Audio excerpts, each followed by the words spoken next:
What is going on, guys? Welcome to your 14th HTML5 tutorial, and in this tutorial, now that we understand the traditional box model, in other words, how to lay out websites nowadays, I want to tell you guys about the flexible box model. Now, the flexible box model is the future of web design. I'm telling you guys, and I'm not just saying that like, oh, look at the iPhone, it's the future of cell phones. No, this is literally the future of web design. This technology isn't even out yet. Browsers are still implementing this, and it's probably going to be official in about a year or two. So once it becomes official, then you guys are going to be at the front of the pack for web designers, and wait till you guys see it. It makes you have easily flexible websites and epic, amazing layouts. So let's go ahead and jump right into it. It's really easy to see visually. In instead of me trying to explain what everything is, I'll just go ahead and show you guys.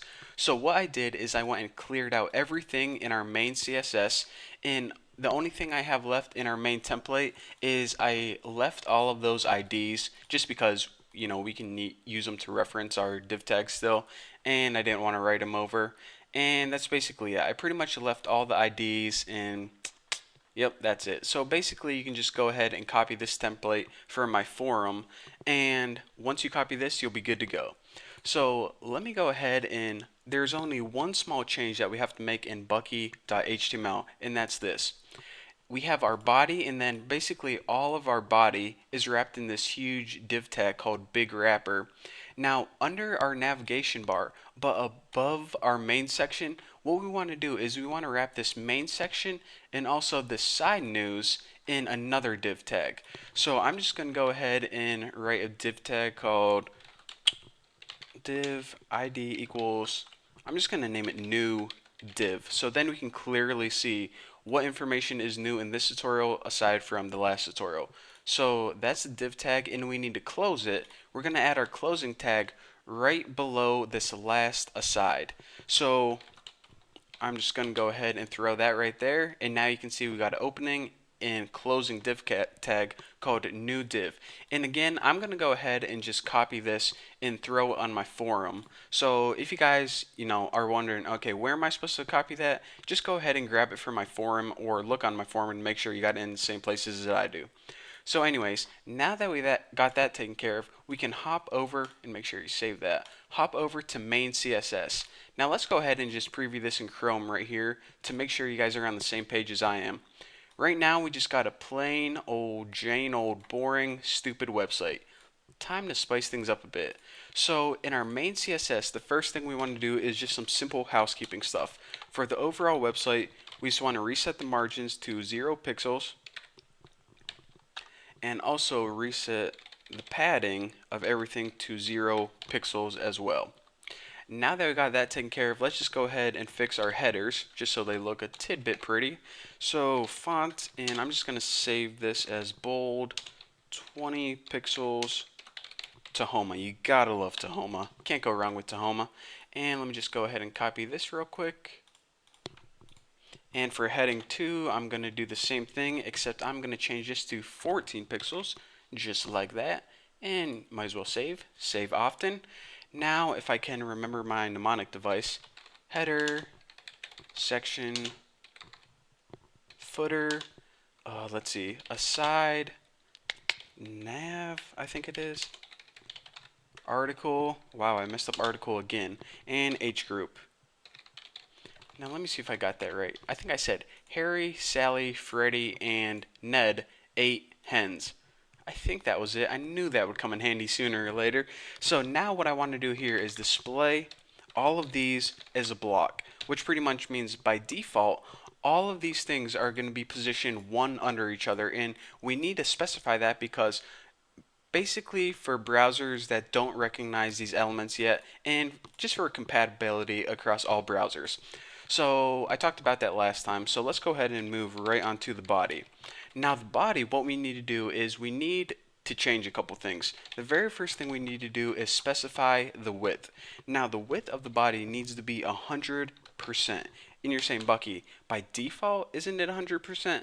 Well, yes, on most browsers, but you need to specify the size in order to use this flexible box styling of the website. So again, anytime you're using this flex box style, make sure that you specify that 100%. If you don't, you're going to run into a whole bunch of problems. And that's because whenever we make these boxes that are flexible, your browser needs to calculate the size of the boxes in order to know how much to change it, how much to shrink it or grow it. So it needs to know specifically the size of the overall body. So we won't get into all that. Basically, the only thing you have to remember is make sure your width is 100. And now we get into a little confusing stuff. So we need to alter the display. Now, we basically need to tell this body, okay, you are a parent box, and basically we're saying, okay, we're going to be putting flexible boxes inside you. So in order to specify this, this is where things get a little bit weird. Type webkit, or excuse me, minus webkit minus box. And you're like, okay, slow down. I have never seen that before in my life. Well, remember when I said that this is new technology and it isn't even out yet, and some browsers are still implementing this technology? Well, it's true, and that's why you need to use this WebKit. This WebKit, I know that the WebKit is implemented in Google Chrome, and I want to say it's implemented in Safari as well. So this pretty much means, okay, Google Chrome, we're going to be using a special WebKit now. And until they implement it and make it a standard, we're going to need to use these special kits. So I know it's kind of weird right now, but basically make sure you're using Google Chrome or else this tutorial is not going to work. And also make sure that you use this WebKit, which pretty much means, okay, we want to use the tools that Google Chrome is going to recognize. So if you don't have Google Chrome downloaded, go download it. By the way, it's the best browser anyway, so if you aren't using it, then you guys want to use it anyways. So basically what we're doing with this display is saying, okay, body, you're going to be holding a bunch of flexible boxes in it. Now, another thing that we want to use from the WebKit is a property called Webkit Box Pack. Now, Webkit Box Pack is basically saying, okay, how do we want the boxes inside this to be packed together? And we pretty much want to just say center, which pretty much means center align the boxes.